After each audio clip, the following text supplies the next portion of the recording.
El Papa Francisco vuelve a hacer de las suyas. La última, calificar a la globalización capitalista de ser un sistema genocida. Se trata de un absoluto disparate. ¿Por qué razón? Veámoslo. En un reciente videomensaje a los movimientos populares, el Papa mostró su tristeza porque cada vez que plantea una alternativa humanista a la globalización capitalista, empieza a recibir insultos y descalificaciones. A veces me sorprende que cada vez que hablo de estos principios, algunos se admiran, y entonces el Papa viene catalogado con una serie de epítetos que se utilizan para reducir cualquier reflexión a la mera adjetivación degradatoria. No me enoja, me entristece. Es parte de la trama de la posverdad que busca anular cualquier búsqueda humanista alternativa a la globalización capitalista.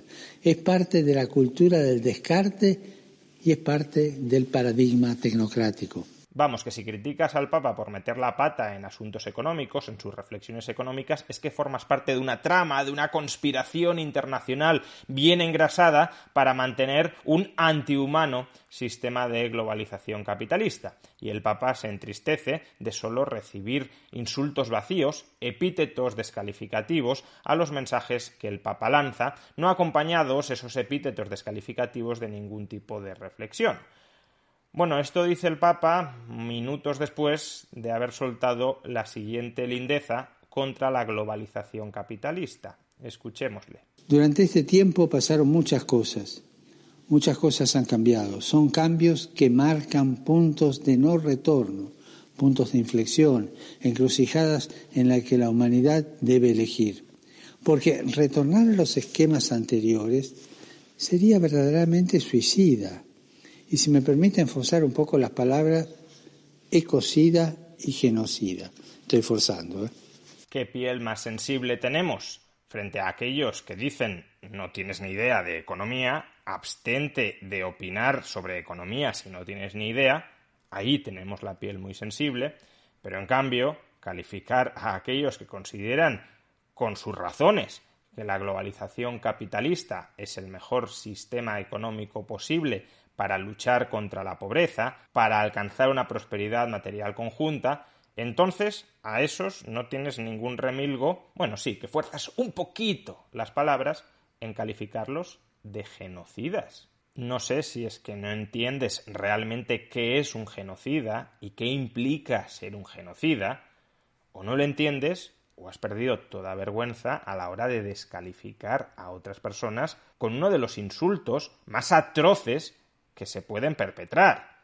Insisto, calificar a alguien de genocida es acusarle de matanzas masivas y focalizadas contra grupos poblacionales concretos. ¿De verdad estás diciendo que yo, que defiendo la globalización capitalista, soy un genocida? ¿Se puede tener tan poca vergüenza como para, siendo consciente de lo que estás diciendo, calificarme a mí o a otras muchas personas que defienden la globalización capitalista de genocida? Pero es que además no se trata solo de un insulto gratuito y totalmente impropio de un papa, sino que además es un insulto que vuelve a poner de manifiesto que este papa no tiene ni idea ni de economía ni de lo que ha sucedido en el mundo durante los últimos 40 años. Vamos a ver algunos de los resultados de ese régimen económico anterior, es decir, de la globalización capitalista, que según el Papa es un régimen económico genocida.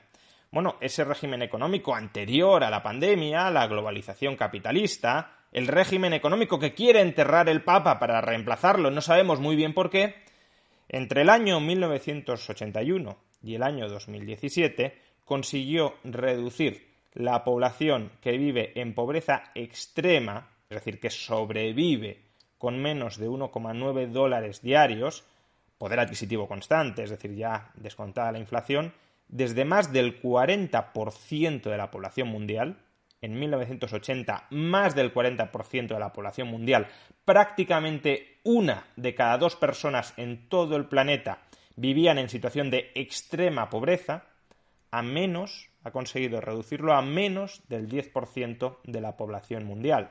Vaya genocidio. Pero es que si echamos la vista algo más atrás, Si nos vamos a los orígenes del actual sistema económico capitalista, la revolución burguesa, la revolución industrial que acaeció a finales del siglo XVIII y principios del siglo XIX, comprobaremos que los resultados son todavía más espectaculares. Desde los albores del siglo XIX, el porcentaje de la población mundial que se hallaba en situación de extrema pobreza, menos de 1,9 dólares diarios, repito, ya descontando la inflación, se ha reducido de entre el 84 o el 94% de la población mundial, depende de la estimación que cojamos, 84% de la población mundial en situación de extrema pobreza o 94%, pero bueno, en torno al 90%, 9 de cada 10 personas en situación de pobreza extrema, principios del siglo XIX, a menos del 10% en la actualidad. De hecho, nunca en la historia de la humanidad, menos gente ha vivido fuera de la pobreza extrema que en la actualidad. 6.300 millones de personas, repito, 6.300 millones de personas viven hoy fuera de la pobreza extrema gracias a ese sistema económico tan genocida como es la globalización capitalista. Y a idénticas conclusiones llegamos si en lugar de adoptar un umbral de extrema pobreza de 1,9 dólares diarios, utilizamos un umbral más elevado, por ejemplo, 3,2 dólares diarios. En tal caso, el porcentaje de la población mundial que vive en situación de extrema pobreza, definiendo extrema pobreza como aquellos que sobreviven con el equivalente a menos de 3,2 dólares diarios, pasa de prácticamente el 60% de la población mundial, es decir, más de la mitad de la población mundial a principios de los 80, a en torno al 25% de la población mundial antes de la pandemia. Todavía queda mucho camino por recorrer, obviamente. Todavía queda mucha pobreza por erradicar. Todavía quedan muchos estándares de vida por elevar y por mejorar. Pero la tendencia ha sido clara y sostenida. Estamos ante la mayor reducción de la pobreza global de toda la historia de la humanidad. Y eso es lo que el Papa Francisco califica tramposamente de genocidio. Pero vayamos a una métrica menos crematística. Fijémonos en cuánta gente pasa hambre, en cuánta gente está desnutrida.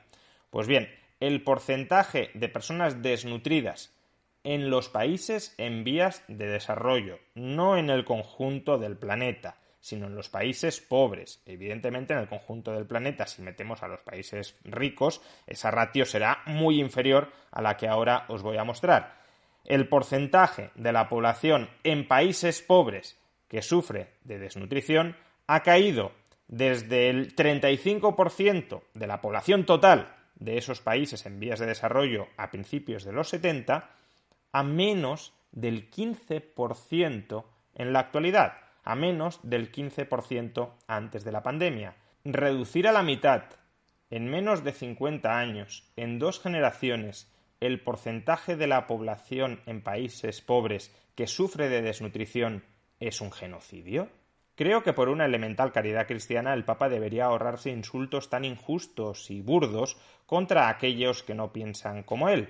Y también por una elemental caridad cristiana creo que el Papa debería ahorrarse proponer hacer experimentos con gaseosa contra aquel sistema socioeconómico que ha conseguido la mayor reducción de la pobreza en la historia de la humanidad.